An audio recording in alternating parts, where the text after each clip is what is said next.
펜실베니아대 교수가 아시안을 비하하는 인종차별적 발언을 해 논란입니다. 미국 내 아시안의 영향력이 커지는 것이 위험하고 아시아계 숫자가 적을수록 미국에 더 좋을 수 있다고까지 발언해 파장이 커지고 있습니다. 조 바이든 대통령이 의회 폭동 1주년을 맞아 폭동을 주도한 트럼프 전 대통령을 강력 비난했습니다. 트럼프 전 대통령은 바이든 대통령이 정치적 연극을 하고 있다고 맞받아쳤습니다.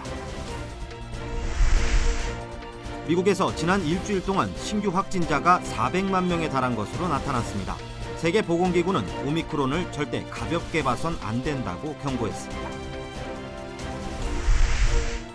USC 대학이 올 봄학기 동안 교직원과 학생들을 대상으로 N95 마스크 착용을 의무화했습니다. 이런 가운데 LA 카운티는 하루 신규 확진자 수가 4만 명대에 육박했습니다. 그곳은 다양한 모습으로 우리 앞에 나타납니다. 때론 극적인 방식으로 자신을 드러내기도 하고 세상을 보는 우리의 시선을 끊임없이 바꾸며 내면 깊숙이 잠자고 있던 진정한 우리를 깨어나게 합니다. 아직 발견되지 않은 경이로움으로 가득한 곳, 야마바 리조트 앤 카시노 샌메뉴어. 여러분 안녕하십니까? 1월 6일 첫 소식입니다. 미국의 명문대학인 펜실베니아대의 한 법학 교수가 공개적으로 아시아계 혐오 발언을 해 비난 여론이 쏟아지고 있습니다. 이 교수는 미국은 아시아인이 적을수록 좋고 아시아계의 영향이 커질수록 미국의 자유주의가 후퇴한다는 식의 망언을 내놨습니다. 여준호 기자의 보도입니다. 브라운 대학의 글렌 루리 교수가 운영하는 유튜브 채널입니다. 패널로 등장한 펜실베니아대 로스쿨의 에이미 왁스 교수가 미국 이민을 주제로 한국인 등 아시안을 언급하다 서구 사회의 가치를 공유하지 못하는 사람들은 서구 사회로의 유입을 환영할 수 없다는 식의 발언을 합니다. But we have to face up to the fact that there's a Western world and then there's a non-Western world or a third world in which many of our values are not shared. In fact, people are barely familiar with them. They're certainly not inculcated. And that it's just harder to assimilate those people or to have confidence that our way of life will continue if we bring a lot of people in who are not familiar. 이에 더해 아시안에 대한 강한 경계심까지 드러냅니다. There is this, let's call it danger of the dominance of an Asian elite in this country. And what does that mean? 아시안들은 체제에 순응하는 경향이 강해 사회 지배층이 됐을 경우 미국의 자유주의를 후퇴시킬 수 있다는 겁니다. 이 같은 발언은 곧바로 인종차별 논란으로 번졌습니다. 미 주요 언론과 학생들까지 왁스 교수의 심각한 인종차별 발언을 지적하자 오히려 왁스 교수는 대부분의 아시아계는 민주당을 지지하기 때문에 이민을 제한해야 미국이 더 나아질 수 있다는 망언까지 내놨습니다. 비판이 거세지면서 유펜 로스쿨도 왁스 교수의 발언은 반지성적이고 백인 우월주의적이라면서 유펜의 정책과 기조와는 정반대라는 성명을 발표했습니다. 다만 왁스 교수에 대해 어떤 처분을 내릴지는 밝히지 않았습니다. 왁스 교수는 지난 2017년에도 흑인 학생들이 좋은 성적을 거두는 사례가 극히 드물다고 말해 심각한 인종차별주의자란 거센 비판을 받기도 했습니다. MBC 뉴스 여준호입니다. 조 바이든 대통령이 연방의회 폭동 사태 1주년을 맞아 도널드 트럼프 전 대통령을 폭력 사태 책임자로 강력 규탄했습니다. 바이든 대통령은 오늘 워싱턴 DC 의회 의사당에서 연설을 통해 전직 대통령은 미 역사상 처음으로 대통령 선거에서 패배하고 폭도들을 의회에 난입시켜 평화로운 정권 교체를 방해하려 했다고 비난했습니다. What did we not see? We didn't see a former president who had just rallied the mob to attack, sitting in the private dining room off the Oval Office in the White House, watching it all on television and doing nothing for hours as police were assaulted, lives at risk, the nation's capital under siege. 이어 선거 결과에 의심을 표하고 수개월간 거짓말을 해왔다면서 단지 전직 대통령이 아니라 자유롭고 공정한 선거에 의해 700만 표로 진 패배한 대통령이라고 규정했습니다. 이에 트럼프 전 대통령은 별도의 성명을 내고 바이든 대통령이 자신의 이름을 통해 미국을 더 분열시키는 데 이용했다면서 정치적 연극이라고 지적했습니다. 또 민주당이 공포를 부추기고 미국을 분열시키려 한다면서 2020년 대선은 사기라는 주장을 되풀이했습니다. 자동차는 더 이상 사람이나 물건을 태워 이동하는 데 머물지 않을 것이다. 글로벌 기업들이 이동수단의 개념과 영역을 확장하는 데 앞다퉈 나섰습니다. 세계 최대 전자 IT 전시회인 CES 라스베가스 현장에서 박성호 기자가 보도합니다. 바퀴를 90도로 돌려 차가 옆으로 이동하면서 평행 주차를 합니다. 차체가 360도 회전할 수 있어서 좁은 공간에서 움직임도 자유롭습니다. 현대모비스가 세계 무대에 선보인 이 컨셉카는 음식 배달, 택배 등으로 쓰임새를 넓혔습니다. 지금 현재는 그냥 차량의 형태로 이제 이동하는 정도의 컨셉이라고 하면 다양한 컨셉으로 일단은 모빌리티가 이제 발전할 수 있다 이런 것들을 보여드리고 싶었던 거고요. 이 오렌지색 차량은 공유 자동차를 염두에 두고 개발됐습니다. 이 차량은 운전대를 한쪽 끝까지 밀 수 있습니다. 그러니까 운전자를 바꾸고 싶을 땐 굳이 내렸다가 탈 필요가 없는 겁니다. 현대차는 이번 전시회에서 자동차의 가상 공간을 결합해 이동 경험의 영역을 확장하겠다고 선언했습니다. 자동차가 스마트 기기로 기능해 가상 공간에 접속하면 차 안이 회의실이나 게임룸으로 바뀔 수 있다는 겁니다. It could be an interesting application of using robots as a kind of a next generation telepresence. Telepresence is the idea of using a simple robot to project you into a conference or a meeting. 독일의 BMW는 자동차 외관의 색깔을 바꿀 수 있는 모델을 공개했습니다. 마치 패션처럼 자동차도 일상 속의 기분이나 상황을 표현할 수 있게 한 겁니다. 미국의 GM은 대형 픽업 트럭을 전기차로 내놨습니다. 픽업 트럭은 미국 내 차량의 20%에 달하는데 이 차량은 내년에 시판될 예정입니다. 가전제품의 강자로 여겨져 온 소니는 전기차 모델을 깜짝 공개했습니다. 인공지능과 로봇공학을 결합해 이미 치열한 전기차 시장에 도전장을 내밀었습니다. 라스베이거스에서 MBC 뉴스 박성호입니다. 미국에서는 지난 일주일 동안 신규 확진자가 400만 명에 달한 것으로 나타났습니다. 1분당 400명이 감염됐다는 얘긴데요. 세계보건기구는 오미크론 변이의 확산 속도를 거론하며 절대 가볍게 봐서는 안 된다고 경고했습니다. 워싱턴에서 김수진 특파원입니다. 존스홉킨스 대학의 자료에 따르면 지난 일주일 동안 미국에서 집계된 신규 확진자는 402만 명을 기록했습니다. 코로나 대유행 사태 이후 미국에서 신규 확진자가 400만 명에 도달하는 데 6개월이 걸렸던 것과 비교하면 엄청난 속도로 오미크론 변이가 퍼지고 있는 겁니다. 하루 평균 확진자도 58만 명을 기록했고 사상 최고치를 연일 갈아치우고 있습니다. 무서운 속도로 확진자가 늘다 보니 입원 환자도 빠르게 늘고 있습니다. 미국 정부에 따르면 미 전역의 입원 환자는 12만 6천 명으로 작년 9월 기록한 최고치인 10만 4천 명을 훌쩍 넘어섰습니다. 특히 어린이 환자는 32만 명으로 역대 최다를 기록했고 입원한 어린이도 4천여 명을 기록해 최정점을 찍었습니다. Although Omicron is more mild, again, particularly in those of us who are fully vaccinated, it is not nothing, and it still is overwhelming hospital systems. 세계보건기구는 오미크론 변이가 델타보다 증상이 약하다고 해서 절대 가볍게 여겨서는 안 된다고 경고했습니다. Omicron is hospitalizing people and it's killing people.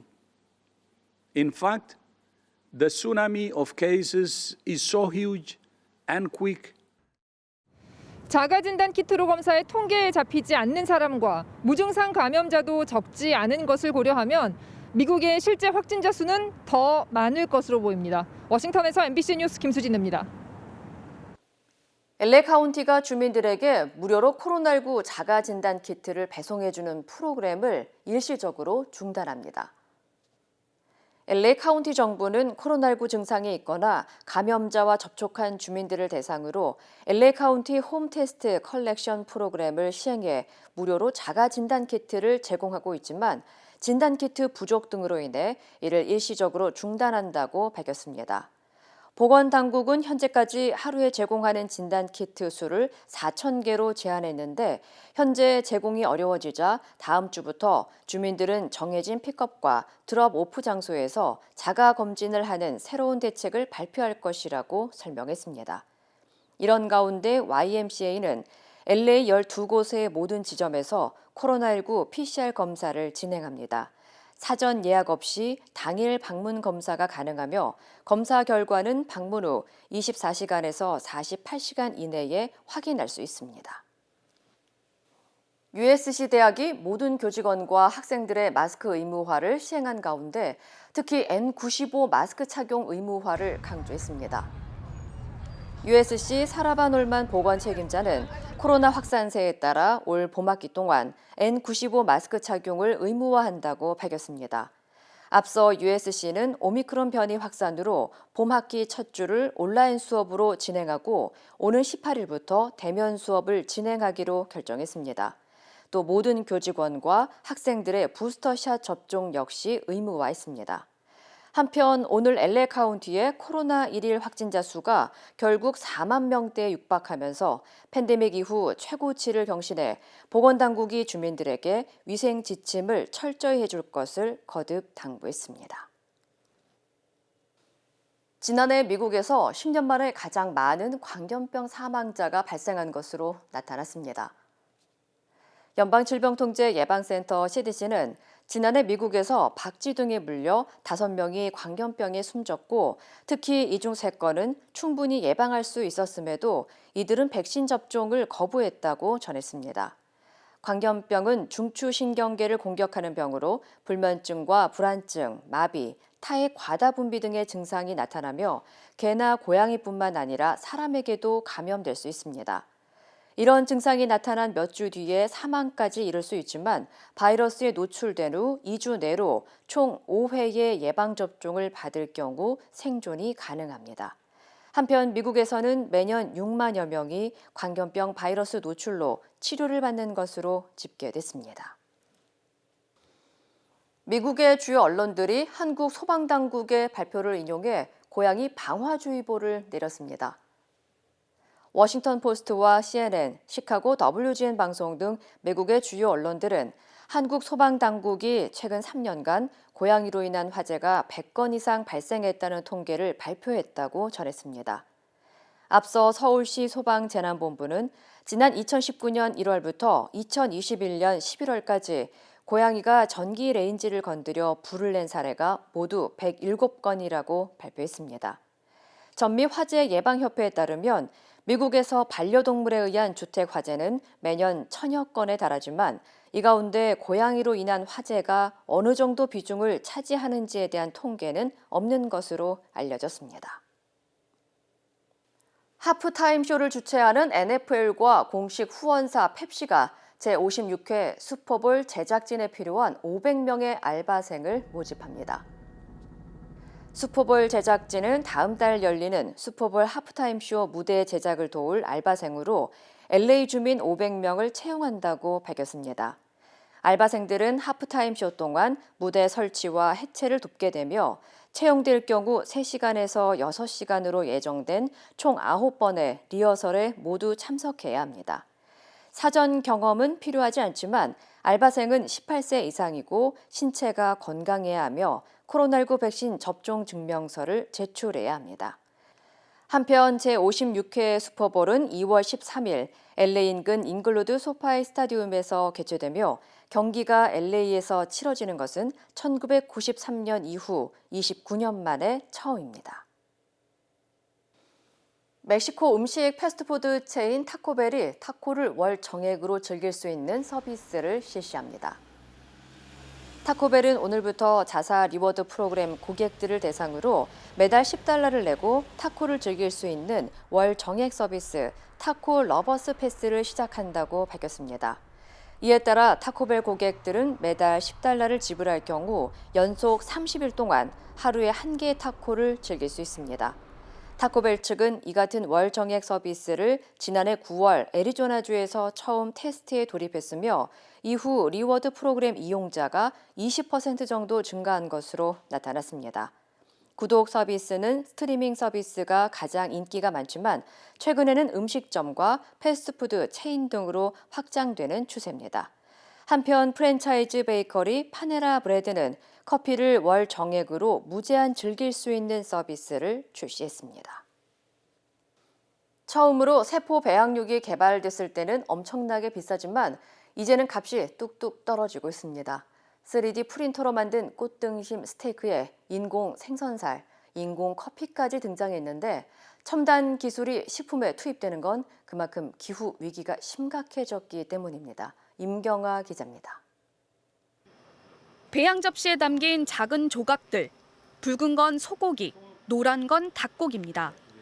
국내 벤처기업이 100억 원을 투자받아 실험실에서 만든 세포 배양육입니다. 배양육은 가축에서 세포를 추출해 실험실에서 인공적으로 키워냅니다. 식물성 대체육은 콩으로 만들지만 이건 진짜 소의 근육세포로 만듭니다. 그래서 냄새, 맛, 식감도 진짜 고기와 훨씬 더 비슷합니다. 세포 배양육은 2013년 처음 개발됐습니다. 소를 키울 넓은 목초지도 필요 없고 도축도 필요 없습니다. 원하는 부위만 골라 만들 수 있고 더 위생적입니다. 심지어 값도 더 싸지고 있습니다. 2013년 처음 나왔을 때는 100g에 3억 2천만 원이나 했지만 지난해에는 2천 원이 됐습니다. 8년 뒤인 2030년에는 700원까지 떨어질 것으로 전망됩니다. 진짜 고기보다 싸지는 겁니다. 작년에는 이스라엘 기업이 꽃등심 스테이크까지 선보였습니다. 세계 최초로 3D 프린팅 기술을 이용해 근섬유와 지방을 잉크처럼 뿌려 만들었습니다. 미생물로도 고기를 만듭니다. 한 미국 기업은 미생물에서 뽑아낸 단백질로 치즈와 고기를 만들고 있습니다. 신세계푸드는 지난해 영국에서 버섯 곰팡이 단백질로 만든 닭고기 너깃을 들여와 팔았는데 20만 개가 다 나갔습니다. 생선도 인공적으로 만듭니다. 방어와 비슷하게 생긴 부시리에서 줄기세포를 뽑아 인공 생선살을 만드는 미국 업체. 풀머는 이 업체에 투자하고 국내 판매도 준비하고 있습니다. 심지어 인공 커피도 등장했습니다. 핀란드에서는 커피나무 잎에서 뽑아낸 세포를 배양해 커피를 만들었습니다. 아예 화학물질로 커피를 똑같이 흉내낸 분작 커피도 판매되고 있습니다. 치커리 뿌리, 포도 껍질 같은 버려지는 음식에서 커피 특유의 향을 내는 40여 가지 화합물을 뽑아 만들었습니다. 세계 여러 나라 기업들이 앞다퉈 첨단 식품 기술에 투자하는 건 기후위기 때문입니다. 지구 반대편에서 커피를 키워 우리 손에 아메리카노 한 잔이 오기까지 온실가스 280g이 배출됩니다. 게다가 지난해 브라질에 역대급 가뭄과 한파가 닥치면서 원두 가격이 2배로 폭등했습니다. 차라리 실험실 커피가 더 경제적일 수도 있다는 뜻입니다. 가야만 되는 이유죠, 이거는. 기후변화라든지 환경 이슈는요, 삶에 있어서 굉장히 지속 가능성의 문제가 되기 때문에 당연히 대체 식품 쪽은 해야만 하고. 인류의 식탁을 수천 년 지탱해온 농업과 축산업, 기후위기와 첨단 기술이 우리 식탁을 근본부터 바꿔놓고 있습니다. MBC 뉴스 임경아입니다. 그곳은 다양한 모습으로 우리 앞에 나타납니다. 때론 극적인 방식으로 자신을 드러내기도 하고 세상을 보는 우리의 시선을 끊임없이 바꾸며 내면 깊숙이 잠자고 있던 진정한 우리를 깨어나게 합니다. 아직 발견되지 않은 경이로움으로 가득한 곳. 야마가 리조트 앤 카시노 SM 매뉴얼. 세상의 모든 콜라겐과 비교하셔도 자신 있습니다. 라이필 더마 콜라겐 TV 홈쇼핑의 모든 콜라겐 제품 중에 가장 작은 사이즈의 173달톤. 피부세포와 동일 구조이기 때문에 단 4주 만에 확 달라진 결과를 확인할 수 있습니다. 라이필과 함께 하시면 예뻐지실 수 있습니다. 분열로 치닫던 국민의힘의 내분 사태가 극적으로 봉합됐습니다. 윤석열 후보와 이준석 대표는 다시 원팀을 선언하며 정권 교체를 위해 힘을 합치겠다고 밝혔습니다. 신수아 기자입니다. 이준석 대표가 선대위직을 사퇴한 지 16일 만에 윤석열 후보와 이 대표가 다시 손을 맞잡고 얼싸안았습니다. 하시고 싶은 얘기는 오늘 다 하신 거로 알고 있습니다. 자, 이제 다 잊어버립시다. 오늘 이 자리에서 선언하겠습니다. 저는 원팀 선언하겠습니다. 울산 합의에 이어 이번에도 극적인 화해를 연출한 건데 그 이유에 대해선 즉답을 피했습니다. 화해할 것도 없고요. 저희가 원래 피는 물보다 진하다고 하지 않습니까? 저희는 피 같은 당원입니다. 항상 힘을 합치고 수단과 방법을 가리지 않고 승리를 향해서 협력해야 된다는 것을 너무 잘 알고 있습니다. 두 사람이 전격적 화해에 나선 것은 계속되는 지지율 하락세에 갈등을 더 이상 키워선 모두 파국으로 치달을 수 있다는 위기감 때문인 걸로 해석됩니다. 앞서 국민의힘 의원들은 어제 오전부터 이준석 대표의 사퇴 결의안을 의원총회에 상정하고 격론을 벌였습니다. 이 대표의 각종 언행에 대해 오만방자하다 사이코패스 대표라는 원색적 비난이 쏟아지면서 대다수 의원들이 이 대표의 사퇴를 촉구하고 나섰습니다. 찬성이 높다는 얘기가 있는데 맞나요? 한 7대3, 8대2 정도로요? 훨씬 높죠. 최근에 왜 이렇게 당이나 후보한테 좀 이렇게 도움이 안 되는 말씀을 하시느냐. 이 대표의 의총 불참을 놓고 의원들의 분위기는 더 격앙됐고 결국 이 대표는 오후 5시가 넘어서야 의총에 출석했습니다. 이 대표는 이 자리에서 자신의 일부 언행에 대한 사과와 함께 대선 승리를 위해 노력하겠다는 뜻을 밝혔고 다시 한번 이탈할 경우 대표직을 자진 사퇴하겠다는 입장을 밝히며 갈등을 봉합했습니다. 이 대표는 의총을 마친 뒤 평택 화재로 숨진 소방관들의 빈소에 윤 후보와 함께 가겠다고 제안해 환호와 박수를 받았는데 축제 분위기로 빈소 방문에 나서는 건 적절하지 않다는 지적도 나왔습니다. MBC 뉴스 신수아입니다. 윤석열 후보와 이준석 대표가 원팀을 선언하면서 갈등은 일단 봉합됐습니다. 하지만 당내 주도권을 놓고 갈등의 불씨는 여전해 보입니다. 김정인 기자입니다. 국민의힘 윤석열 후보는 지하철역 앞에서 시민들에게 연신 고개를 숙이며 인사를 했습니다. 시민 여러분 새해 복 많이 받으십시오. 갑자기 잡힌 일정으로 이준석 대표가 선대위 쇄신을 하자며 윤 후보 측에 이른바 연습 문제로 제안했던 겁니다. 윤 후보가 이 대표와의 갈등을 좁혀보려는 시도로 해석됐지만 이 대표는 관심 없다며 냉랭한 반응을 보였고 바로 이어진 비공개 최고위에서 두 사람은 정면 충돌했습니다. 윤 후보가 최측근인 권성동 의원과 가까운 이철규 의원을 전략 부총장에 앉히려 하자 이 대표가 상정 자체를 거부하고 나선 겁니다.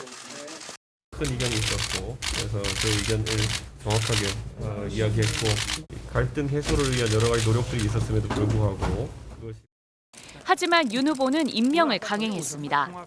제가 지명을 해서 그 최고위원회에 그 의견을 달라고 제가 요청을 했고 그게 협의 절차죠. 이 과정에서 당무 우선권이 후보에게 있다고 주장한 권성동 전 사무총장과 이 대표 간에는 심한 언쟁도 벌어진 걸로 전해졌습니다. 이 대표는 권 전 사무총장에게 가르치려 들지 마라, 임명을 강행하려면 후보 이름으로 내라며 강하게 반발한 걸로 확인됐습니다. 의총장에서도 이 대표는 후보의 선거 전략이 없다고 비판하며 자신이 주장해온 이른바 세대 포이론을 받아들이라고 목소리를 높였습니다. 젊은 세대가 왜 일순간에 실망해서 오히려 가족 단톡방에서 우리를 저주하는 이야기를 부모에게 전파하고 있느냐. 이 현실을 받아들여야 되는 겁니다. 비단 대선만이 아니라 국회의원 보궐선거와 지방선거를 위한 공천심사가 줄줄이 예고되고 있는 상황에서 이를 둘러싼 두 사람의 주도권 다툼은 쉽게 해소되기 어려워 보입니다. MBC 뉴스 김정인입니다.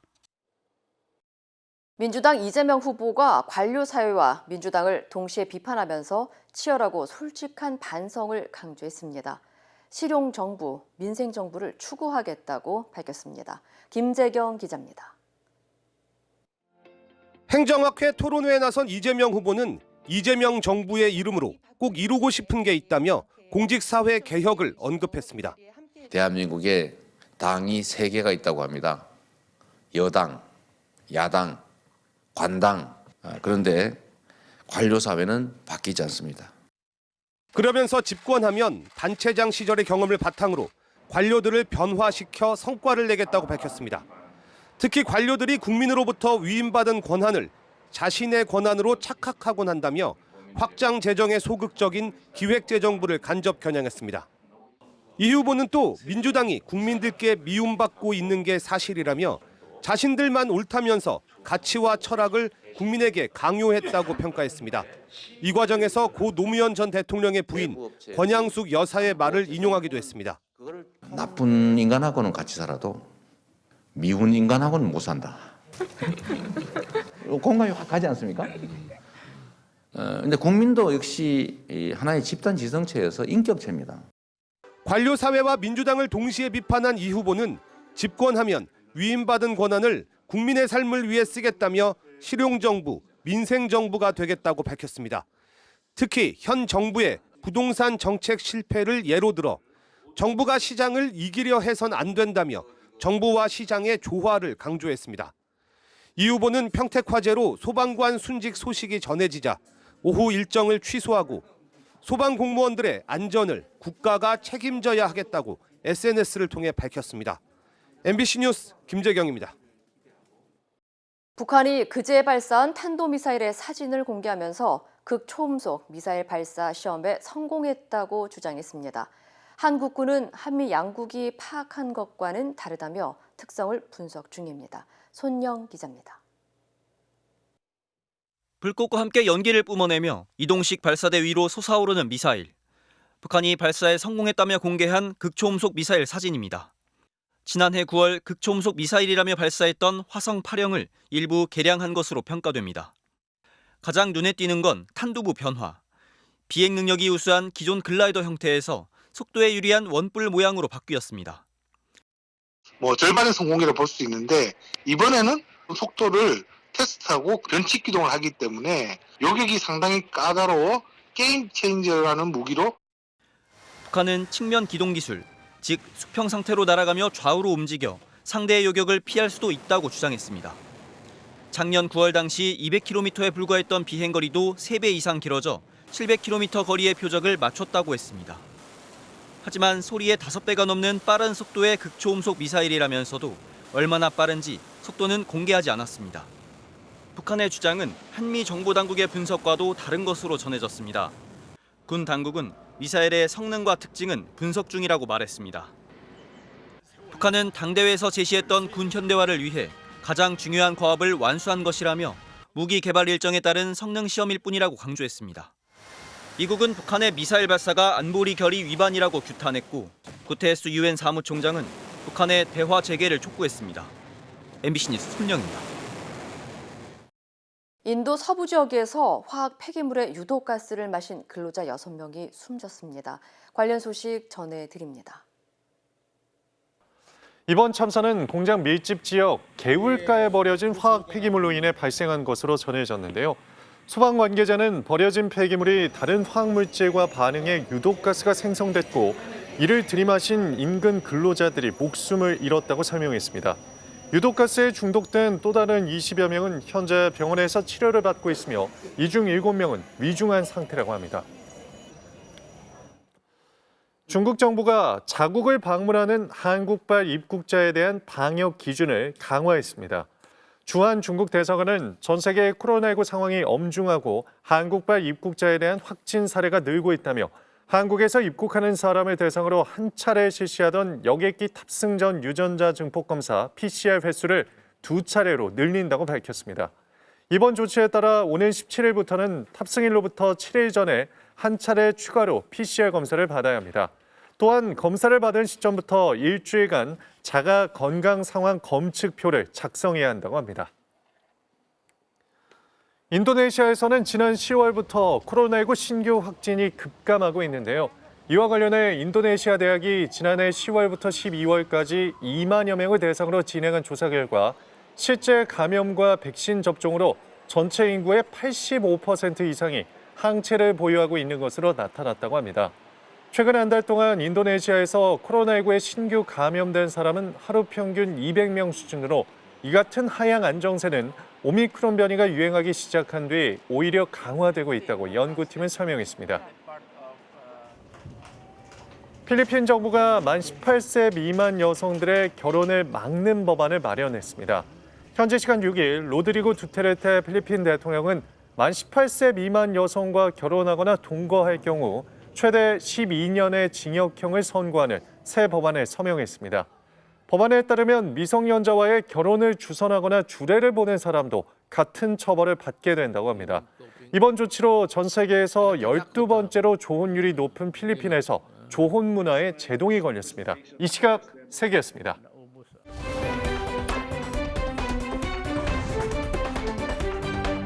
투데이 이슈톡입니다. 캐나다 주요 항공사들이 멕시코행 전세기에서 노마스크로 음주 파티를 벌인 승객들에 대해 탑승 거부에 나섰습니다. 첫 번째 키워드입니다. 억만장자라도 안 돼. 항공사 노마스크 탑승 거부입니다. 마스크를 쓰지 않은 승객들이 기내 통로에 서서 춤을 추면서 술을 마시는 모습인데요. 한 승객은 전자담배를 피우기도 합니다. 이들은 캐나다 퀘벡의 한 TV쇼 출연진과 유명 인플루언서들로 지난 연말 멕시코 휴양지인 칸쿤행 전세기를 타고 노마스크 파티를 즐긴 겁니다. 영상이 일파만파 퍼지자 문제 승객들에 대해 캐나다 주요 항공사들은 탑승을 거부한다는 성명을 잇따라 발표했는데요. 다른 승객과 승무원들의 생명을 위태롭게 했기 때문입니다. 해당 파티객을 싣고 칸쿤에 갔던 항공사도 이들의 탑승을 거부하면서 노마스크 승객들은 퀘벡으로 돌아오는 항공편을 구하지 못해 멕시코에 꼼짝없이 발이 묶였습니다. 이번 사건에 대해 주스틴 트루도 총리도 공중보건수칙을 준수하는 모든 사람의 뺨을 때렸다며 비난했습니다. 미국에서 반려견이 위험에 처한 주인을 살리기 위해서 경찰의 도움을 요청한 사연이 알려졌습니다. 두 번째 키워드입니다. 우리 주인님 살려주세요. 경찰 불러온 반려견입니다. 교통사고가 난 주인을 살려 영웅으로 불리는 이 반려견은 미국 뉴햄프셔주에 사는 틴슬리란 이름의 1살 된 셰퍼드인데요.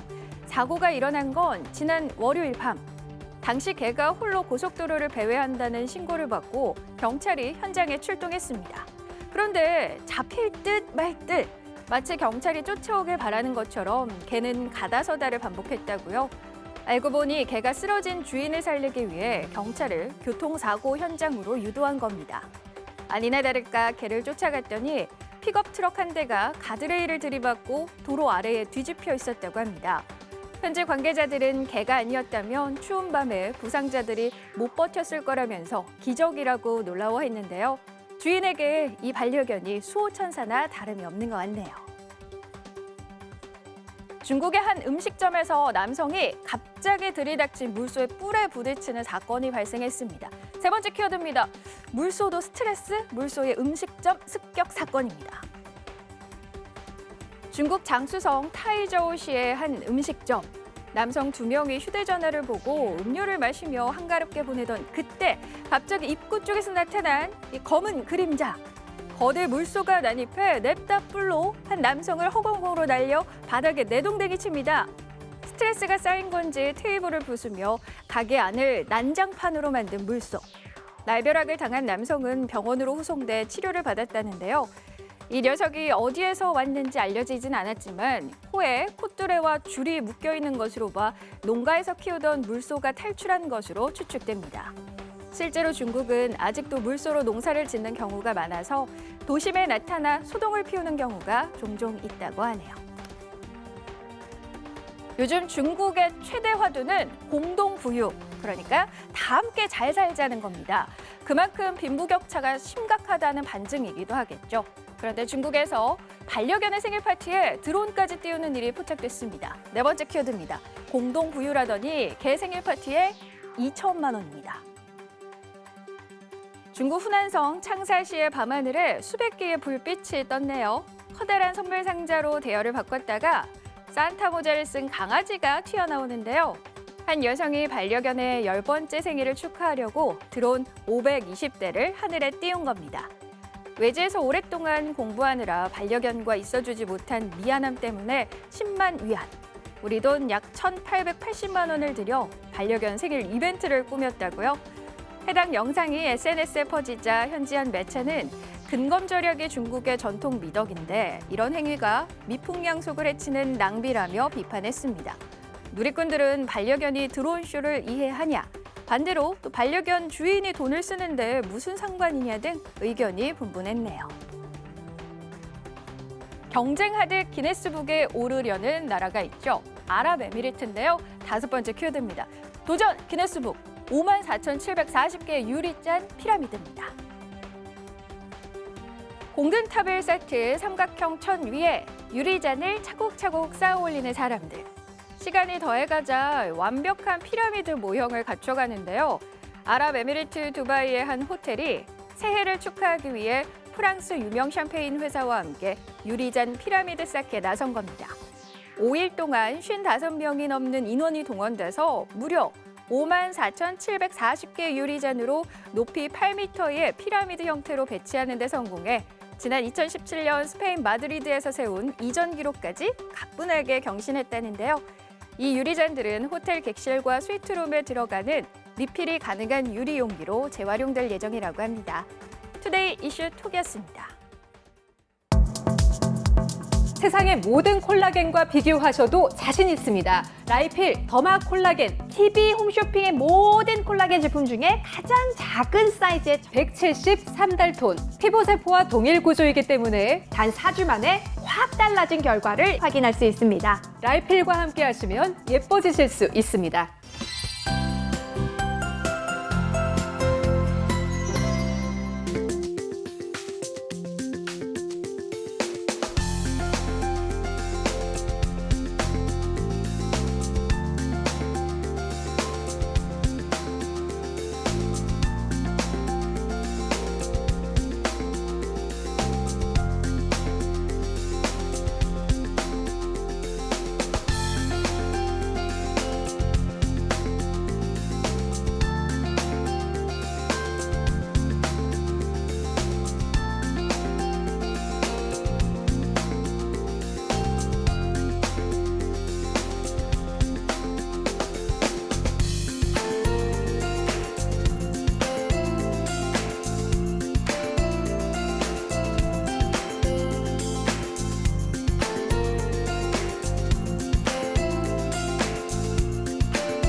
이상으로 1월 6일 목요일 뉴스를 마칩니다. 시청해주신 여러분 고맙습니다.